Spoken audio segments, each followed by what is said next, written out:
નમસ્કાર, નિર્માણ ન્યૂઝની વિશેષ રજૂઆત ટુ ધ પોઈન્ટ કાર્યક્રમ સાથે હું છું યજ્ઞ ત્રિવેદી. દર્શક મિત્રો, આજે ટુ ધ પોઈન્ટ કાર્યક્રમમાં ચર્ચા કરવું જેવું છે 3 માર્ચ એટલે કે વર્લ્ડ હિયરિંગ ડે, વિશ્વ શ્રવણ દિવસ. દર વર્ષે WHO દ્વારા આ દિવસની ઉજવણી કરવામાં આવતી હોય છે અને સાથે સાથે આ દિવસની ઉજવણી પાછળનો હેતુ પણ લોકોમાં બહેરાશ દૂર કરવાનું એક અભિયાન માનવામાં આવે છે. માનવ જીવનમાં શ્રવણ શક્તિ કેટલી જરૂરી છે તેના ઉપર એક વિશેષ સમજણ આપવાની પણ બાબત જે આ દિવસ ઉપર જોવા મળતી હોય છે. અત્યારની વાત કરીએ તો બહેરાશના કેસમાં પણ ક્યાંક સતત વધારો તો જોવા મળી રહ્યો છે. સિવિલ હોસ્પિટલમાં મહિને 158થી પણ વધુ દર્દીઓ અત્યારે તો જોવા મળતા હોય તે પરિસ્થિતિ પણ સામે આવી છે. 2050 સુધીમાં વિશ્વમાં 100 કરોડથી વધુ લોકો ક્યાંક બહેરા થઈ શકે છે તેવો WHO દ્વારા પણ એક રિપોર્ટ અત્યારે જાહેર કરવામાં આવ્યો છે. ત્યારે તમામ મુદ્દાઓ પર વાત કરીશું. આજના દિવસ ઉપર પણ આપણે ચર્ચા વિચારણા કરીશું. ચર્ચા વિચારણા કરવા માટે અમારી સાથે જોડી ગયા છે ડૉક્ટર BN રૂપારેલ કે જેઓ સિનિયર ENT સર્જન છે. સાથે સાથે ડૉક્ટર જીત અમીન આપણી સાથે જોડી ગયા છે કે જેઓ ENT એન્ડ સ્કલ બેઝ સર્જન છે. જે આ બંનેનું સૌથી પહેલાં તો સ્વાગત છે. જી ભૂપેન્દ્રભાઈ, સૌથી પહેલો સવાલ હું આપણે પૂછવા માંગીશ કે જે પ્રમાણે આપણે આજે વર્લ્ડ હિયરિંગ ડે ઉપર જે આજે ચર્ચા વિચારણા કરી રહ્યા છીએ, સૌથી પહેલા તો આપની પ્રતિક્રિયા આ દિવસ ઉપર. રાઈટ, સર્વેને હેપી હિયરિંગ ડે અને બધાને હિયરિંગ સારું રહે અને એમાં જે હિયરિંગ હોય એમાં એક એવી વસ્તુ છે કે જે કાયમ માટે બધાને પેલી થતી, જે લોકો સાંભળતા નથી હોતા એને ખબર પડે છે કે હિયરિંગ લોસ અને હિયરિંગનું મહત્વ કેટલું છે. એટલે આપણે બધાને શુભેચ્છા આપીએ કે બધાનું હિયરિંગ એટલે કે શ્રવણ શક્તિ સારી રહે આજના દિવસે. જી જીતભાઈ, આપની પ્રતિક્રિયા. નહીં, સાહેબે કીધું એમ સર્વેને happy World Hearing Day. Hearing એ બહુ અગત્યની ભૂમિકા ભજવે છે આપણા રોજબરોજના જીવનમાં. જેમ ગાડીના 4 પૈડામાં એક ટાયરમાં બી હવા ઓછી હોય ને તો ચલાવવામાં તકલીફ પડે, એમાં આપણા કાનમાં બી થોડીક પણ બહેરાશ હોય ને તો ગાડી ચાલે ખરી પણ થોડી તકલીફથી ચાલે, ટાયર ફાટવાની શક્યતા રહે. બહુ સાચી વાત છે. જી બિલકુલ બિલકુલ. એટલા માટે જ્યારે આપણે વર્લ્ડ હિયરિંગ ડેની વાત કરતા હોઈએ છીએ તો ત્યારે જ્યારે ભૂપેન્દ્રભાઈ આપણે વર્લ્ડ હિયરિંગ ડેની વાત કરીએ છીએ તો WHO દ્વારા એક થીમ પણ અત્યારે તો રાખવામાં આવી છે, જેમાં changing mindset, empower yourself to make ear and hearing care a reality for all. આપ આ થીમ માટે પણ અત્યારે તો શું કહેશો? એટલે કે હિયરિંગ ની એક તો પહેલા તો આપણું શ્રવણ શક્તિ સારી રહે એટલા માટે આપણે રેગ્યુલર એનું ચેકઅપ કરવું જોઈએ. અને હંમેશા કહેવાય છે ને કે prevention is always better than cure. એટલે જેટલું બને એટલી આપણી શ્રવણ શક્તિમાં કોઈ ખામી ના આવે એ આપણે જોવું જોઈએ. તો એના મેઇન કારણોની અંદર જે છે તો એમાં મોટા અવાજ, જે ફટાકડાના અવાજ હોય કે બીજા મશીનરીના અવાજ હોય, બને ત્યાં સુધી કે ડીજેના અવાજ હોય એનાથી દૂર રહેવું જોઈએ. અને એ ટાઈમે પણ આપણે બને ત્યાં સુધી પ્રોટેક્ટ કરવું જોઈએ આપણે શ્રવણ શક્તિને, જેથી કરીને આપણા કાનની અંદર એ ટાઈપનું આપણે અથવા તો એનાથી દૂર રહીએ તો એ જે એને લીધે જે લોસ આવતો હોય એ ના આવે. બીજું, રેગ્યુલર ઇયર ચેકઅપ કરાવી લેવા જોઈએ, કાનની રેગ્યુલર તપાસ કરાવવી જોઈએ, જેથી કરીને કાનની અંદર ઘણી વખત મેલ જમા થઈ જતો હોય તો એ મેલ છે એ લાંબા ટાઈમે જો વધારે થઈ જાય તો એને લીધે પણ શ્રવણ શક્તિ ઓછી થઈ જતી હોય છે.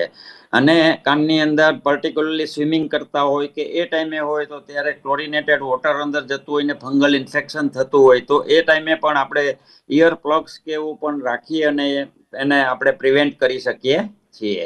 એટલે મોટા અવાજ છે એ બધાથી ધ્યાન રાખી, પર્ટિક્યુલરલી સ્વિમિંગ વખતે આ એટલે કાળજી રાખીએ તો આપણને હિયરિંગ ની અંદર જે તકલીફ થાય એ ન થાય. એટલે એ કાળજી રાખવી જોઈએ. એટલે પ્રિવેન્શન ઇઝ ઓલવેઝ બેટર.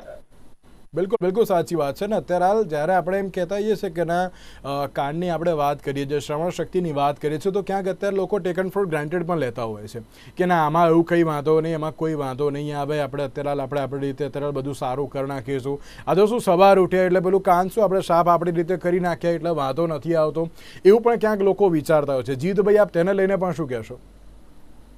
બસ આપને દેખો, પેલા તો આ WHO નું થીમ છે ને એમાં જ સેન્ટેન્સ લખેલું છે, ચેન્જિંગ માઇન્ડસેટ. એટલે પબ્લિકને એ જ માઇન્ડસેટ ચેન્જ કરવાનો છે કે કાનની બીમારીઓને સહેજે લાઇટલી નહીં લેવાની. કાન જાતે સાફ નહીં કરવાનો. સૌથી પહેલી સલાહ તો અમારા ઈએનટી સર્જન તરફથી એક જ રહે છે કે પેલી રૂ વાળી સળી વાપરવાનું બંધ કરી દો. ભગવાને આપણને કાન સાફ કરવાની મિકેનિઝમ જન્મજાત આપેલી જ છે. કાન જાતે સાફ થઈ જ જતો હોય છે, બરોબર છે. પરંતુ એ રૂ વાળી સળીથી આપણે નુકસાન વધારતા હોઈએ છીએ. બહેરાશના કારણો સાહેબે જેમ કીધા, મોટા અવાજો ને એ બધું, એની સાથે સાથે હવેના સમયમાં ઘણા બધા લોકો હેડફોન, એરપોડ્સ એ બધું બી લાઉડ વોલ્યુમમાં સાંભળતા હોય છે, જે બહુ વધારે નુકસાન કરતો, જે તરત આપણને તેની ઇફેક્ટ ના દેખાય પણ લાંબા સમયે તેની ઇફેક્ટ દેખાતી હોય છે. અને વહેલી ઉંમરમાં લોકોના સાંભળવાની શક્તિમાં નુકસાન થતું જોવા મળે છે. બિલકુલ સાચી વાત છે. અને તેની સાથે જ્યારે એમ કહેવાય ને કે ના બહેરાશની સમસ્યાને હળવાશમાં પણ ક્યાંક લોકો લેતા હોય છે. ભૂપેન્દ્રભાઈ, આપ તેના માટે પણ શું કહેશો? કારણ કે એમ કહેવાય ને કે એ લોકો એમ કહેતા ને આ તો કાનમાં પાણી જતું રહ્યું છે, હવા લાગી ગઈ છે, એવું ક્યાંક સમજીને એ લોકો હળવાશમાં લઈ લેતા હોય છે. આપ તેના માટે શું કહેશો?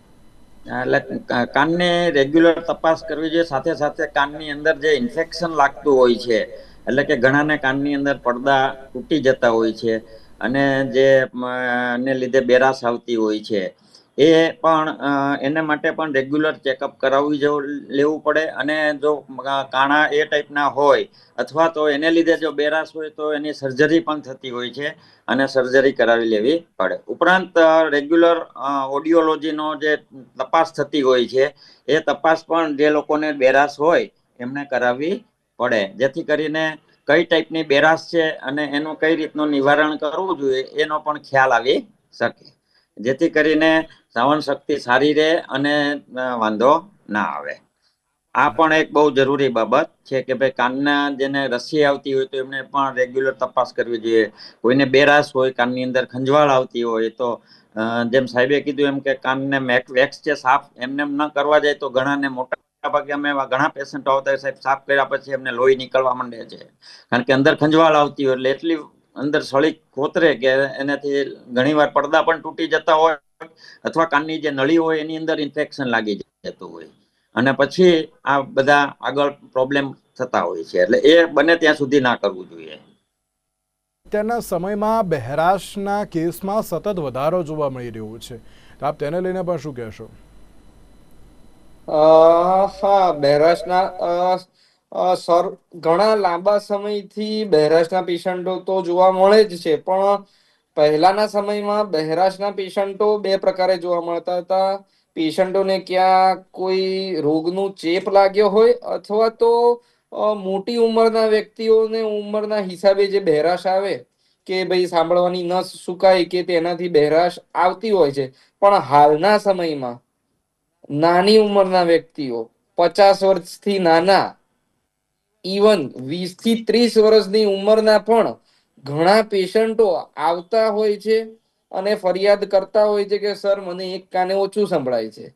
પણ એમને શું આદત હોય છે ભાઈ, એક કાને પેલા એરપોર્ટ ભરાઈને કે એમ લાઉડ વોલ્યુમ રાખીને મ્યુઝિક સાંભળવું કે વાતચીત કરવી તથા ડીજે નું એક્સપોઝર મોટા વોલ્યુમનું થયું હોય અથવા તો પછી એ ફટાકડા ફાટ્યા હોય, કોઈ મોટો અવાજ થયો હોય મશીનરીનો કે કોઈ પણ તેના, તો આવો કોઈ પણ પ્રકારે મોટો વોલ્યુમનું સડન એક્સપોઝર થાય તો એવા કેસમાં દર્દીઓને તાત્કાલિક ધોરણે બહેરાશ આવી જતી હોય છે. અને આવા કેસોમાં આપણે જેટલું જલ્દી બને તેટલું જલ્દી સારવાર શરૂ કરીએ તો તેમને સાંભળવાની શક્તિ પાછી લાવી શકીએ ખરી.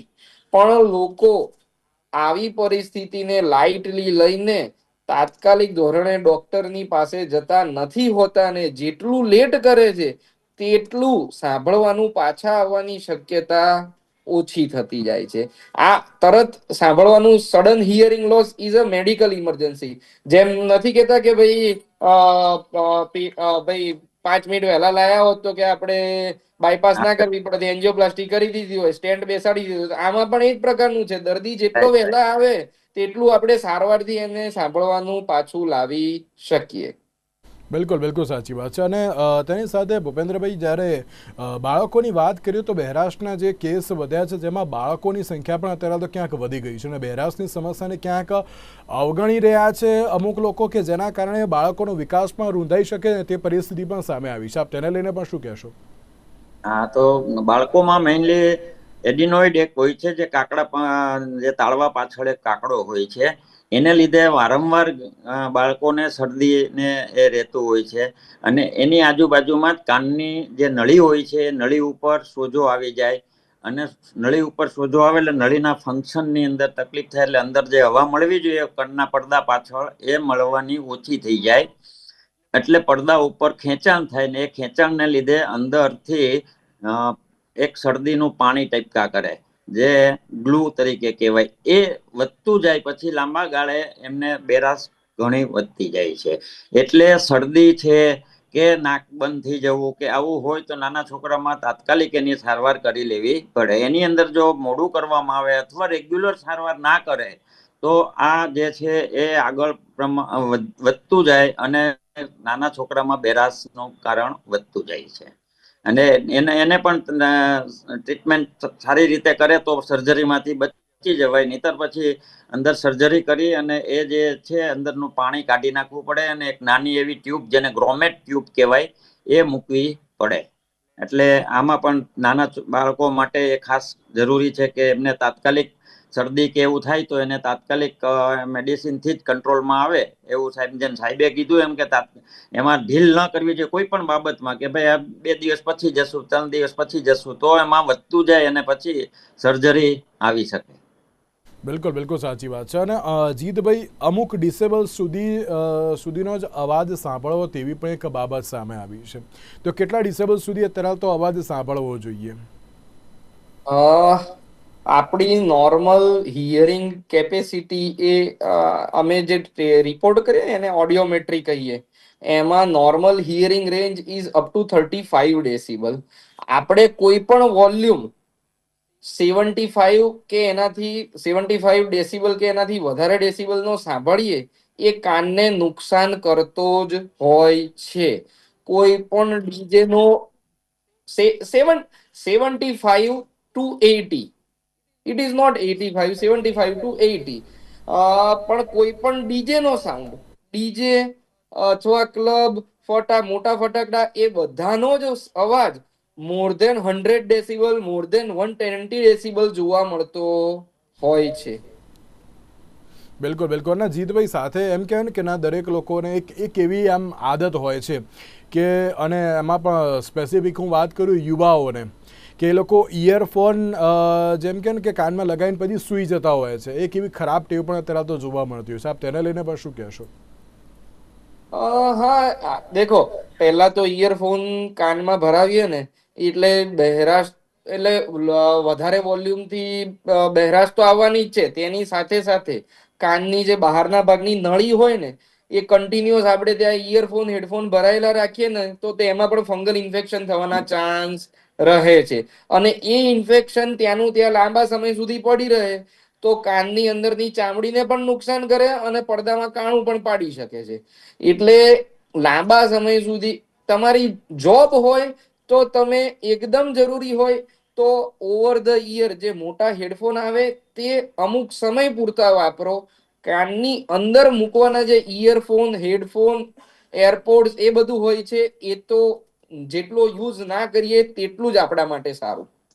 જરૂર પડે તો જ યુઝ કરો, નહીં તો નહીં જ કરવાનો. હા, જી.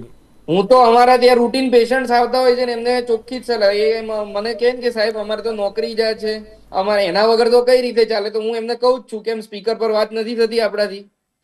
જરૂર જ્યાં સુધી બને ત્યાં સુધી સ્પીકર પર વાત કરો. જરૂર પડે તો એકદમ તાતી જરૂર હોય તો મોટા હેડફોન જે ઓવર ધ ઈયર કાનની અંદર ના જાય, ઉપર રહે એવા વાપરો, ધીમા અવાજે. કાનની અંદર નાખવા વાળા ઇયરફોન, એરપોડ્સ તો ના જ વાપરો. ભૂપેન્દ્રભાઈ, બરાબર આપ છે. પણ શું કહેશો આ બાબતને લઈને? કારણ કે અમુક વાર ના, આપણે એવું એકદમ થાય છે સાચી ને વાત છે. કે એકદમ આજે યુવાઓને આપણે છે ને સમજાવવા જઈએ ને તો એ લોકો આપણને એમ કહેતા, ભાઈ તમને ના ખબર પડે, અમારે તો તરલ પહેરવા જ પડે. આપ તેના માટે પણ શું કહેશો? ડે ટુ ડે માં અમારે આવા ઘણા કેસો આવે છે, અને એને અમારે કેવું પડે કે ભાઈ તમે જો ધ્યાન નહીં રાખો તો તમારા કાન જે છે, જે સાહેબે કીધું એમ, એમાં તમને તકલીફ વધશે. કાનની અંદર ઇન્ફેક્શન લાગે, પડદા તૂટી જાય, અને લાંબા અવાજથી, ઘણા મોટા મોટા અવાજથી પણ સાંભળતા હોય તો કાનની નસને પણ લાંબા ગાળે નુકસાન થાય. તો એ કાયમી બેરાસ આવી શકે, ન્યુરોલોજીકલ ડેફનેસ આવે. એટલે એ જે છે એ ખરેખર એમાં જે જરૂર પૂરતો જ ઉપયોગ કરવો જોઈએ, અને એ પણ બને ત્યાં સુધી બહારના હેડફોન રાખીને જ કરવો વધારે હિતાવહ છે. બિલકુલ, બિલકુલ સાચી વાત છે. અને સાથે જીતભાઈ, એક બાબત એ પણ કે અચાનક સાંભળવાનું બંધ થવાના આનુવંશિક રોગમાં 2 વર્ષમાં સતત વધારો જોવા મળી રહ્યો છે. આપ તેને લઈને પણ શું કહેશો?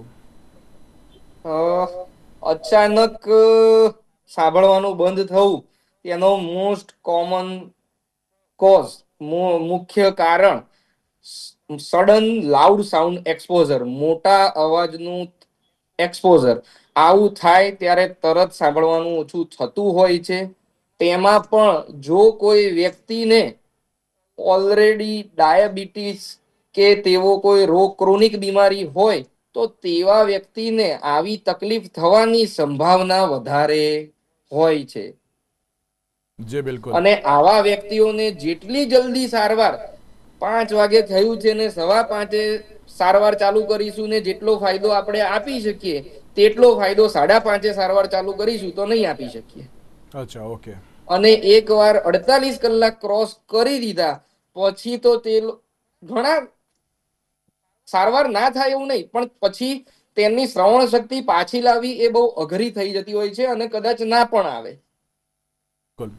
ભૂપેન્દ્રભાઈ, જે પ્રમાણે WHO ની વાત કરીએ તો અત્યાર સુધી WHO ની કોઈ પણ જે બાબત છે તેને આપણે નકારી શકતા નથી. એ ક્યાંક ભવિષ્યની પરિસ્થિતિ હોય છે તેને અનુલક્ષીને જ ક્યાંક આગાહી પણ કરતા હોય છે, દરેક લોકોને સાવધાન પણ કરતા હોય છે. તો WHO એમ પણ કહ્યું છે 2050 સુધીમાં વિશ્વમાં 100 કરોડથી વધુ લોકો ક્યાંક બહેરા થઈ શકે છે, તેવી પણ અત્યારે તો રિપોર્ટમાં વાતને અત્યારે આવરી લેવામાં આવી છે. આપ તેને પણ કઈ રીતે જોઈ રહ્યા છો? રાઈટ, બરોબર છે. એટલે એને માટે જે નોઇઝ પોલ્યુશન જેને કહેવાય, એની ઉપર કંટ્રોલ રાખવો જોઈએ.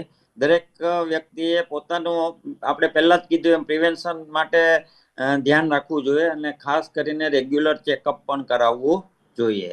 અને હું તમને એક દાખલો આપું કે કોવિડ પછી ઘણીવાર આ ટાઈપના કેસીસમાં ઘણો એવો વધારો થયેલો છે. એક દર્દી જે છે, રાત્રે એક 20 વર્ષની લેડી હતી, બેબી, એને બધું સાંભળતી હતી. સવારે ઉઠી તો કે મને સાંભળવાનું બંધ થઈ ગયું. મારી પાસે આવ્યા, બાયલેટરલ ટોટલ સડન લોસ, જેમ સાહેબે કીધું એમ કે ઇમિડિયેટલી એ લોકો મારી પાસે આવ્યા, જોયું ઓડિયોગ્રામની અંદર બી કશું 90% અપ, એટલે કે મોટા અવાજે ક્યાંક ક્યાંક જ સંભળાય. એને મેં તાત્કાલિક એને સારવાર ને ચાલુ કરી દીધી, ને એને કીધું કે 3 દિવસ સ્ટીરોઇડ ને બધું આપ્યું, એન્ટીબાયોટિક્સ આપી, અને 3 દિવસ પછી મેં કીધું તમને રિઝલ્ટ મળવું જોઈએ. જો એ મળી જાય તો આપણા નસીબમાં વાંધો નહીં આવે. ને એમ કરતા 3 દિવસે એમનો મને ફોન આવ્યો કે સાહેબ અત્યારે આજે થોડુંક સાંભળે છે. અઠવાડિયા પછી મારી પાસે મેં બોલાવ્યા તો એની અંદર 50% ઉપર ફાયદો હતો. અને પછી લાંબા ગાળે પાછી પેલું કરીને તપાસ કરી તો નોર્મલ થઈ ગયેલું. એટલે જેમ સાહેબે કીધું એમ કે ભાઈ અમુક બાબત છે, એને જો એ લોકો મારી પાસે લેટ આવ્યા હોત તો કદાચ આવું સારું રિઝલ્ટ ના આવત. આજે ટોટલી એનું હિયરિંગ નોર્મલ થઈ ગયું છે. બોલો, એટલે કહેવાનો મતલબ શું છે કે આ ઇમરજન્સી છે, એમને ઢીલ ન કરવી જોઈએ. ઘણા લોકો એમ કે ભાઈ આ સાંભળવાનું છે, ચાલશે ચાલશે, પછી જ્યારે પછી એમાં રિઝલ્ટ મળવા બહુ મુશ્કેલ હોય છે. બિલકુલ, બિલકુલ. અને એક છેલ્લે ભૂપેન્દ્રભાઈ, આપના તરફથી કોઈ મેસેજ યુવાનો માટે અને અત્યારના દરેક વર્ગના લોકો માટે કે અત્યારે કેવા પ્રકારના અમુક ઇન્સ્ટ્રુમેન્ટ યુઝ કરવા કે જેના કારણે અત્યારે તમને પણ સારું રહે, તમે પણ સારી રીતે તેને તમારી ઉપર કાર્ય કરી શકો, પ્લસ જ્યારે તમે કાનની તમે વાત કરી તો તેનું અત્યારે રેગ્યુલર ચેકઅપ કેવી રીતે ને ક્યાં અત્યારે તો જવું, તેના માટે આપ એક મેસેજ આપશો? એક મેસેજ એટલો જ છે કે કાનને, જેમ સાહેબે કીધું એમ, કે કાનને જાતે સાફ ન કરવો જોઈએ બને ત્યાં સુધી. અને બીજું કે રેગ્યુલર જો એમ લાગે કે સાંભળવાની તકલીફ છે તો તરત જ ENT સર્જનનો કોન્ટેક્ટ કરી અને એક્ઝામિનેશન કરાવીને એ પ્રમાણે આગળ વધી અને એના ટેસ્ટ કરાવી અને પછી જે પ્રમાણે બેરાસનું પેલું હોય એ પ્રમાણે એની ટ્રીટમેન્ટ કરાવવી જોઈએ, જે ઇમરજન્સી તરીકે કરવું અગત્યનું છે. બાળકો માટે પણ એક મેસેજ શું રૂપારેલ સાહેબ? બાળકો માટે પણ એટલો જ મેસેજ કે ભાઈ એમને પણ શરદી થાય, મેં કીધું એ પ્રમાણે, અને કાનની અંદર એને સાંભળવામાં અને એમાં જો એમ સેજ પણ લાગે તો તાત્કાલિક એની દવા રેગ્યુલર કરવી જોઈએ, વચ્ચે એને બંધ ન કરવી જોઈએ જ્યાં સુધી કમ્પ્લીટલી એનો ક્યોર ન થાય, નહીતર પડદા ખેંચાઈ જાય ને પડદા પાછળ પાણી થઈ જાય ને લાંબા ગાળે નુકસાન થતું હોય ને સર્જરી આવતી હોય છે. એટલા માટે આ કાળજી પણ બહુ રાખવી જરૂરી છે નાના બાળકોને. ભાઈ આપણે જ્યારે યુવા વર્ગની વાત કરીએ ને, યુવા વર્ગ અત્યારે સૌથી વધારે સંખ્યામાં ક્યાંક ઇયરફોન, હેડફોન્સ એ બધાનો યુઝ કરતા હોય છે. યુવા વર્ગને આપ એક શું મેસેજ આપશો? કારણ કે આપણે એમને એમ કહીએ કે ના તમે આ વસ્તુ ના કરશો કારણ કે આ વસ્તુ કરો તો ક્યાંક એ સમજી શકતા નથી. ચલો સમજે તો છે ઘણી સારી રીતે, પણ ક્યાંક અમુક વાર એમ પણ કહેતા હોય છે ના આવું બધું ના હોય. આપ એમને એક મેસેજ શું આપવા માંગશો યુથને? યુથને એક જ મેસેજ આપવા માંગીશ, પહેલા તો avoid loud noise, loud volume, earphone use ના કરો. બહુ જ જરૂર હોય તો જ થોડા સમય માટે હેડફોન વાપરો. જ્યાં સુધી બને ત્યાં સુધી સ્પીકર પર નોર્મલ વોલ્યુમે વાતચીત કરો. ડીજે નાચો નહીં એમ નહીં, પણ ડીજે ના લાઉડ નોઇઝ થી થોડાક દૂર રહીને. અને બીજું એક હું બાળકો માટે ખાસ કહેવા માંગીશ કે WHO ની પણ ગાઈડલાઈન છે અને ભારત સરકારની પણ ગાઈડલાઈન છે. જેટલા નવજાત શિશુનો જન્મ થાય છે તે દરેક લોકોએ 3 મહિનાની ઉંમર સુધી તેમને સાંભળવાનો ટેસ્ટ ફરજિયાત કરાવી લેવો જોઈએ. બાળકોનો ટેસ્ટ થતો હોય છે, 2 થી 5 મિનિટનો ટેસ્ટ હોય છે અને તેના પરથી આપણને બાળપણમાં જ જો ખબર પડે, 3 મહિનાની ઉંમરે જ આપણને ખબર પડે કે ના બાળકનું સાંભળવાનું ઓછું છે, તો આપણે તેને શરૂઆતથી જ સારી રીતે સારવાર કરી શકીએ. અને તેના માટે કોક્લિયર ઇમ્પ્લાન્ટ નામની સર્જરી થતી હોય છે ને તેવું મશીન બેસાડીને શરૂઆતથી જ તેને સાંભળવાનું સ્ટાર્ટ કરાવી આપી શકીએ. બિલકુલ બિલકુલ. ડૉક્ટર ભૂપેન્દ્રભાઈ અને ડૉક્ટર જીતભાઈ, આ બંનેનો આભાર અમારી સાથે આ ચર્ચા વિચારણામાં જોડાવા માટે. તો દર્શક મિત્રો, જ્યારે આજે વિશ્વ શ્રવણ દિવસની આપણે વાત કરી રહ્યા છીએ તો મહેરબાની કરીને દરેક લોકોને એક જ બાબત કે વ્હીકલ ચલાવતા ઇયરફોનનો યુઝ ના કરો. પછી જ્યાં બને ત્યાં સુધી બને એટલો ઓછો ઇયરફોન્સ અને એરપોર્ટ્સનો અત્યારે યુઝ કરજો, કે કારણ કે તમારા માટે જ અત્યારે તો સારું છે. ઇવન યુથની વાત કરીએ કે પછી બાળકોની વાત કરીએ, દરેક લોકોએ સમજી વિચારીને અત્યારે તો તેનો ઉપયોગ કરવો એ બહુ જરૂરી જોવા મળી રહ્યું છે. તેની સાથે આજના વિશેષ કાર્યક્રમમાં અમને આપશો રજા. નમસ્કાર.